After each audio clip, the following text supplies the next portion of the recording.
Fala pessoal, seja bem-vindo a mais um vídeo aqui do canal da Dona Cruz. Eu me chamo Thaís e hoje eu tô aqui num lugarzinho diferente, tomando um sol, para falar também de um assunto mais leve com vocês. Eu quero falar sobre planejamento societário, o quanto essa matéria é importante para você que é empresário, contador ou até mesmo um entusiasta aí, né, do setor.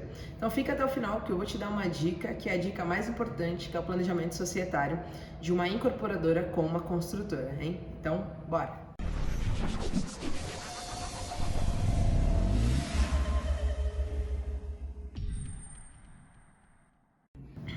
Bom, primeiramente eu gostaria de pedir para você curtir esse vídeo e, como de praxe, eu não vou fazer você perder o seu tempo.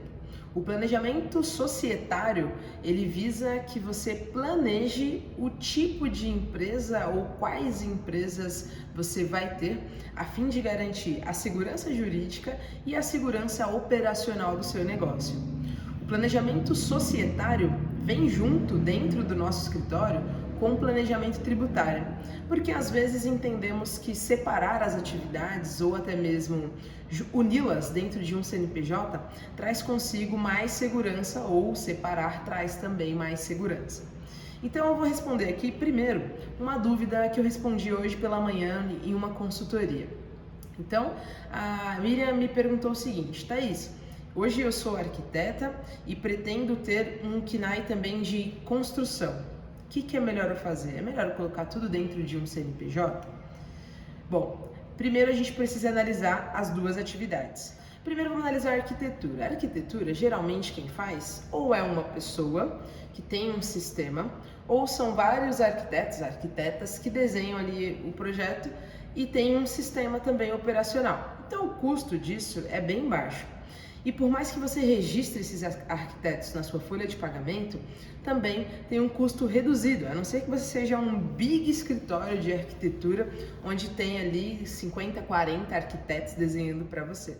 Mas dificilmente existirá uma estrutura como essa, né? O mais comum é ter um escritório onde tem ali 5, 6, alguns como PJ, outros como CLT, dividindo a mesma operação.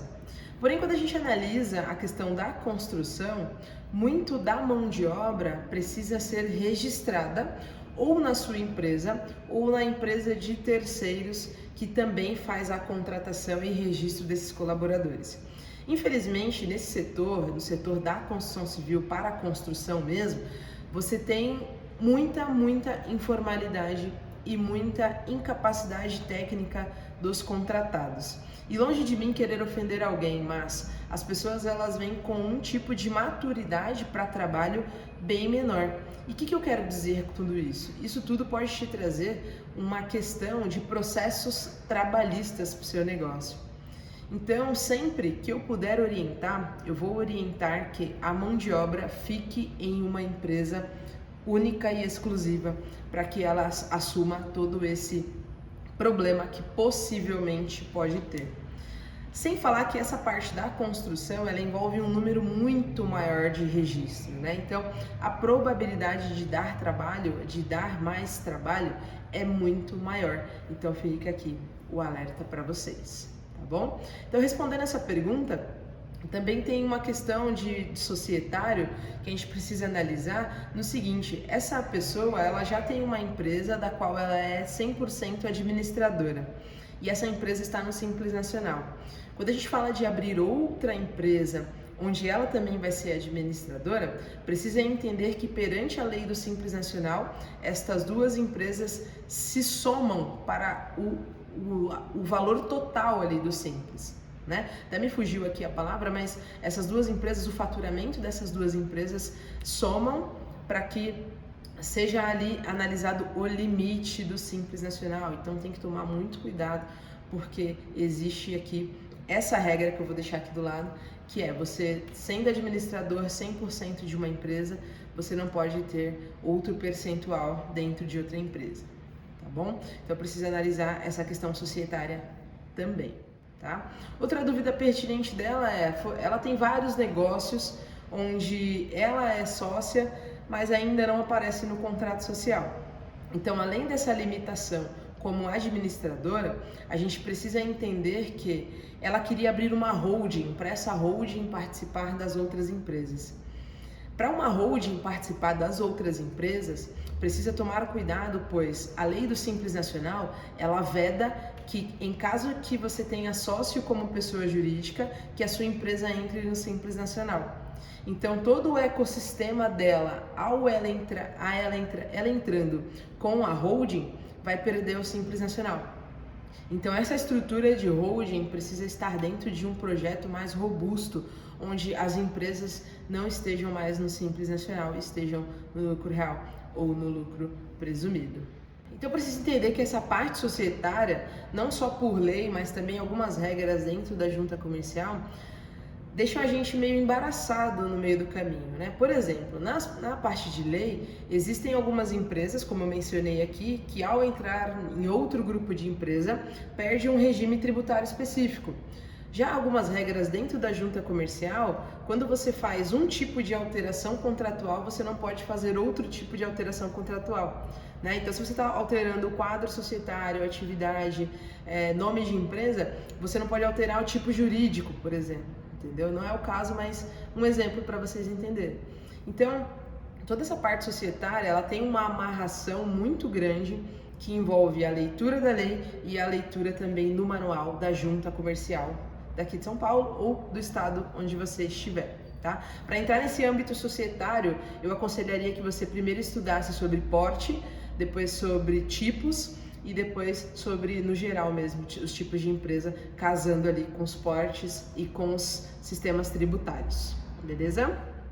Agora, respondendo a pergunta de ouro, que não quer calar, né? Como que eu posso fazer um planejamento societário para que eu tenha uma incorporação imobiliária e tenha também uma construtora, né?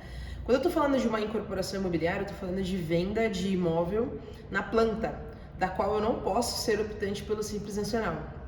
E quando eu falo de uma construtora, eu posso estar no Simples Nacional ou não, depende se é vantajoso para mim ou para minha empresa, beleza?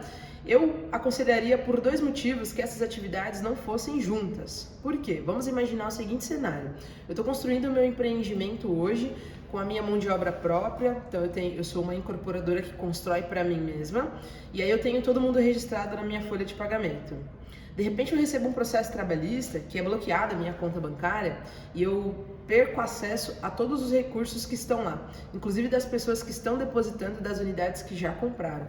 Só que eu tenho que entender que quando eu vendo na planta, eu preciso construir esse imóvel. E se a minha conta está bloqueada, eu deixo de construir nesse momento. Então eu fico sem acesso aos recursos financeiros. Por esses e por outros motivos, as pessoas deixam a incorporadora fora de onde está a mão de obra, tá? Então, abriria ali duas empresas. A incorporadora já não pode, por si só, pelo KNAI 4110, ser Simples Nacional. Então, você tem ela no lucro real ou no lucro presumido, e a construtora você teria no regime tributário que fosse melhor para você. Lembrando que quando a gente fala de mão de obra, na construção civil, trabalho em obra, essa empresa deve informar na sua folha de pagamento que ela não é optante pelo Simples Nacional. É convergente isso, né? É conflitante, na verdade, isso. Mas é uma regra que está em instrução normativa e deve ser seguida, pagando assim os 20% de INSS de folha de pagamento, que é o que as pessoas mais erram nos planejamentos tributários para Simples Nacional, tá? Mas isso é planejamento tributário, não é planejamento societário, então a gente vai falar num outro momento. Pensando em planejamento societário, então a melhor forma é sempre deixar a mão de obra longe de todas as outras atividades que você possa ter, porque infelizmente os problemas que a gente tem com a mão de obra hoje no nosso país é muito grande e pode levar a sua empresa a parar de vez toda a operação.